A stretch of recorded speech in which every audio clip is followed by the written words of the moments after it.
மக்கள் வணக்கம். இன்றைய பதிவில் நம்ம எதை பார்க்க போகிறோம்னு கேட்டிங்கன்னா, சின்னானங்க பெரியானங்க அப்படின்னு சொல்லுவாங்க. இதுக்கு இன்னொரு பேரும் இருக்குதுங்க. இதுக்கு நிலவேம்புன்னு சொல்லுவாங்க. நிலவேம்பு பாருங்க, அது பூ எப்படி பூத்துருக்கு, அதனுடைய இலையெல்லாம் எப்படி இருக்குன்னு பாருங்க. இது எல்லாத்து வீட்லையும் எல்லாத்து வீட்லையும் இதை நம்ம வச்சு வளர்க்கலாம். ஆனால் சில இடங்களில் இது கிடைக்கிறது ஒவ்வொரு இடத்துல இருக்கும், ஒவ்வொரு இடத்துல இருக்காது. அப்படி கிடைச்சிச்சுன்னா நம்ம இதை வாங்கி கொண்டு போய் நம்ம இதை நெட்டு வளர்த்தலாங்க. இது ஒரு அற்புதமான மூலிகை. இது எதுக்கு பயன்படுதுன்னு கேட்டிங்கன்னா, இந்த பூரான் கடி, தேள் கடி, இந்த விஷ சம்மந்தப்பட்டது, இந்த பூச்சி வண்டு கடி, இதுக்கெல்லாம் நம்ம இதை யூஸ் பண்ணலாங்க. இதை நம்ம காய வச்சு எடுத்து அரைச்சி ஒரு டப்பாவில் ஸ்டோர் பண்ணி வச்சுக்கோணுங்க. பாருங்கள், செடி நல்லா இந்த மாதிரி தான் வரும். இலை இந்த மாதிரி இருக்கும். இது பூ பூத்துச்சுன்னா இந்த மாதிரி பூக்கும். பாருங்கள், சிம்மர் சிம்மராக இருக்கும்.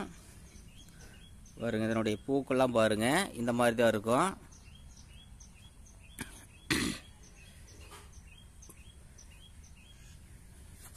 சில நேரங்களில் இது நம்ம இதாவது விஷத்தை முறியக்கூடிய பவர் இதுக்கு இருக்குதுங்க.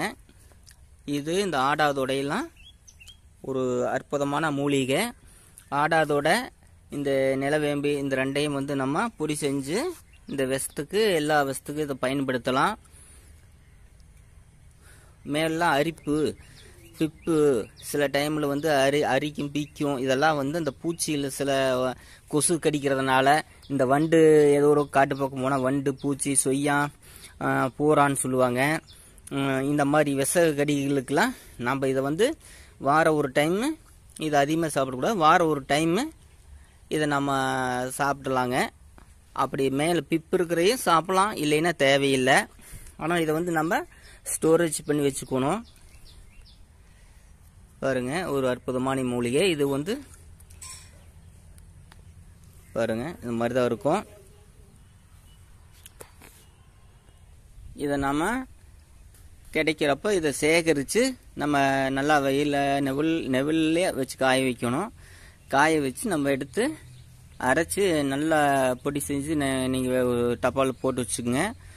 அப்படி வச்சுட்டீங்க அப்படின்னா நம்ம இதுக்கு ஒரு அற்புதமான மூலிகை. இந்த காய்ச்சல் வரப்போ இதையும் கொஞ்சோண்டு அது கூட சேர்த்துக்கலாம். ஒரு ஸ்பூன் சுடுதண்ணியில் போட்டு கஷாயம் செஞ்சு குடிக்கலாம். சுடுதண்ணியில் போட்டு அப்படியே அலசி குடிக்கலாம். இது ஒன்றும் வேறு எது கூட சேர்க்க தேவையில்லை. அது தேவைன்னா ஆடாதோட கிடச்சிச்சின்னா அதையும் நம்ம கூட சேர்த்திக்கலாங்க. இது பல விஷத்தை முறியக்கூடிய பவர் இதுக்கு இருக்குதுங்க. எப்போ நம்மளுக்கே தெரியாத பூச்சியெல்லாம் நம்மளை தீண்டுறதுக்கு வாய்ப்பு இருக்குது.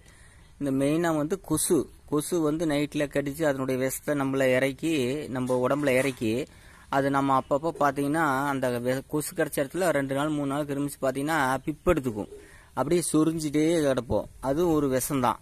அதனால் வாரம் ஒரு டைம் ஒரு ஸ்பூன் போட்டு நம்ம வெந்நீரில் போட்டு நம்ம ஒரு கஷாயமாக குடிச்சு வந்தீங்கன்னா எப்பேற்பட்ட விஷமாக இருந்தாலும் அதை போக்கிடுங்க.